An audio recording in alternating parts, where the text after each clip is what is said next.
ফাতিহা, সুলতান ও আফরিন তিন ভাই বোন তাদের বাবার সঙ্গে মেলায় গিয়ে নাগরদোলায় চড়ল। এই যে এখানে নাগরদোলার দেখো ছবি দিয়েছে। তারা এই তিন ভাই বোন কী করলো, বাবার সাথে গিয়ে নাগরদোলায় চড়ল।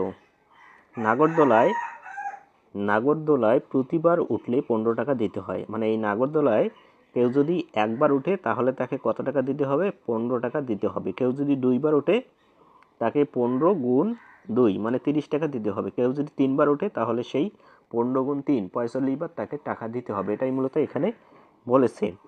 নাগরদোলায় ফাতিহা 5 বার। দেখো নাগরদোলায় ফাতিহা উঠেছে 5 বার, আর একবার উঠলে কত টাকা দিতে হবে? 15 টাকা। তার মানে সে এইভাবে 5 বার উঠেছে, মানে একবার উঠলে 15 টাকা, দুইবার উঠলে আরও 15 টাকা মানে 30 টাকা, তিনবার উঠলে আরও 15 টাকা 45 টাকা, এভাবে সে 5 বার উঠেছে, মানে 5 বারের টাকা তাকে দিতে হবে। এরপর দেখো সুলতান 7 বার উঠেছে, মানে সুলতানকে এভাবে 7 বার 15 টাকা দিতে হবে।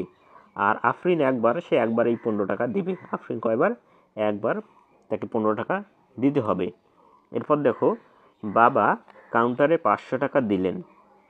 এই যে সবাই মিলে নাগরদোলায় ওঠার যে বিল বা খরচটা রয়েছে, বাবা একবারেই 500 টাকা দিলেন। তিনি কত টাকা ফেরত পাবেন? ঠিক উপরের অঙ্কটির মতো আমরা প্রথমে নাগরদোলায় ওঠার জন্য মোট তাদের কত টাকা খরচ হয়েছে সেটা আমরা বের করব।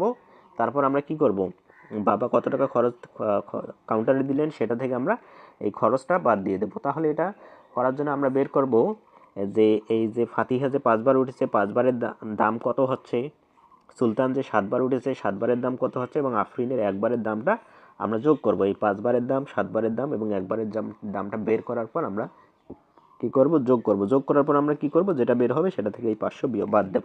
তাহলে কিন্তু আমরা পেয়ে যাব যে কত টাকা খরচ হচ্ছে। তো এখন আমরা এই অঙ্কটি করার জন্য আমরা কি করব, অঙ্কটি যদি আমরা খাতায় করি তাহলে আমরা প্রথমে ফাতিহার নাগরদোলায় ওঠার খরচ কত টাকা আমরা কি লিখব বলো।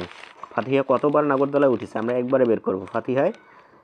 ফাতিহা কতবার নাগরদোলায় উঠেছে? 5 বার। তার মানে এই সে 5 বার 15 টাকা করে দিবে। তার মানে কি 15 গুণন 5, একবার উঠলে 15 টাকা। আর এভাবেও আমরা লিখতে পারি যে 5 বার উঠলে কত টাকা? 15 গুণ 5। যেহেতু একবার উঠলে দেখো যদি 15 টাকা হয় তাহলে 5 বার উঠলে তো অনেক বেশি টাকা হবে। স্বাভাবিকভাবেই 5 দিয়ে আমরা 15কে গুণ করলে উত্তরটা পেয়ে যাব। আমরা 5 5 25 লিখব। 25-এর কত? 5 হাতে কত? 2, 5 হাতে 5 আর 2 7। তাহলে কত টাকা হচ্ছে? এই ফাতিহার জন্য নাগরদোলায় কত টাকা খরচ হয়েছে বলো। বাবা ফাতিহার জন্য যদি আলাদা করে দেয় তাহলে 75 টাকা দিতে হবে। এরপর দেখো সুলতানের নাগরদোলায় ওঠার খরচ। সুলতান কয়বার নাগরদোলায় উঠেছে বলো তো? 7 বার। তার মানে তাকে 7 বার এভাবে 15 টাকা করে দিতে হবে। আর আমরা যদি একবার উঠলে 15 টাকা আর 7 বার উঠলে কত টাকা বলো, আমরা 15 দিয়ে এখানে কি করব, গুণ করব। 15 দিয়ে 7কে গুণ করব। যেহেতু সে 7 বার উঠেছে আমরা 15 দিয়ে 7 গুণ করে দেব। তাহলে দেখো আমরা যদি এটা গুণ করি তাহলে কত হচ্ছে? 7 5 7 কত? 35।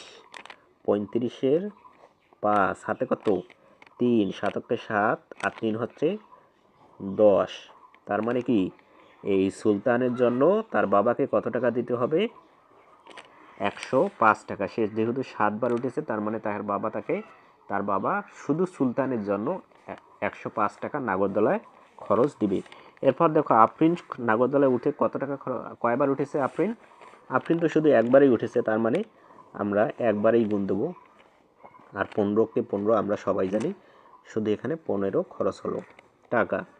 এখন আমাদেরকে কি বের করতে হবে বলো, যে নাগরদোলায় ওঠার মোট খরচটা আমাদের বের করতে হবে। আমরা এখানে লিখব যে নাগরদোলায় ওঠার মোট খরচ। তো নাগরদোলায় ওঠার মোট খরচটা আমরা কিভাবে বের করব বলো। এই যে যতগুলো এখানে প্রথমে ফাতিহার 75 টাকা, তারপর সুলতানের জন্য 105 টাকা আর আফরিনের জন্য 15 টাকা, এগুলোকে আমরা কি করব, যোগ করব। এই যে এখানে যে ফাতিহা, আফরিন এবং সুলতানের টাকাগুলো রয়েছে, কত টাকা খরচ হয়েছে সেটা আমরা কি করব, যোগ করব। আমরা এগুলো এভাবে যোগ করব, বা আলাদা আলাদা করে আমরা যোগ করে নিতে পারি আলাদাভাবে। দেখো 5 যোগ 5 হচ্ছে 10 আর 5 হচ্ছে 15। তাহলে এখানে আমরা লিখব 15-র 5। হাতে কত থাকলো? 1। এখন আমরা এই হাতে একটা এখানে যদি 2-এর সাথে যোগ করে 1-এর সাথে যোগ করে দিই তাহলে হচ্ছে 2 2 আর এখানে রয়েছে 0, তার মানে 2-এ থাকলো। আর 2 আর 7 কত হয়? 9। হাতে কিন্তু এখানে নেই, আর এখানে শুধু 1 আছে, এখানেও সংখ্যা নেই, উপরেও সংখ্যা নেই, তার মানে আমরা লিখব 1 টাকা। তো এখানে আমরা কত লিখব? 195 টাকা। তার মানে এই যে ফাতিহা যে 5 বার উঠেছে, সুলতান 7 বার উঠেছে, আর আফরিন কয়বার উঠেছে? 1 বার উঠেছে। মোট খরচটা কত হয়েছে? 195 টাকা। নাগরদোলায় ওঠার জন্য মোট 100 টাকায়। তাহলে আমরা এখানে লিখব যে নাগরদোলায় ওঠার মোট খরচ কত টাকা?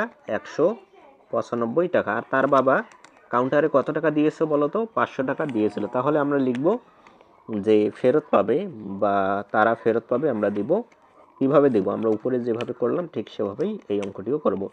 500 থেকে আমরা কি করব?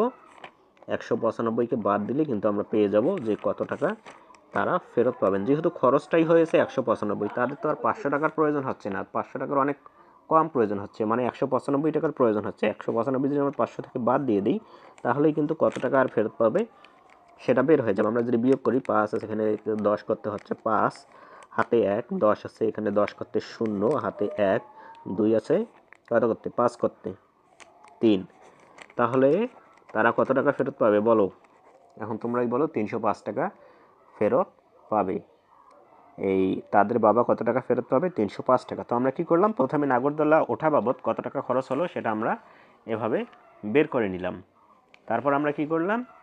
আমরা এগুলোকে যোগ করলাম। যোগ করার পর আমরা কি করলাম? 500 থেকে তার বাবা যেহেতু কাউন্টারে 500 টাকা দিয়েছিল, 500 থেকে আমরা বিয়োগ করলাম। যদি 1000 দিত তাহলে আমরা 1000 থেকে বিয়োগ করতাম। বিয়োগ করে দেখলাম যে 305 টাকা তারা ফেরত পাচ্ছে। তো এটাই হচ্ছে মূলত এই অঙ্কটির সমাধান।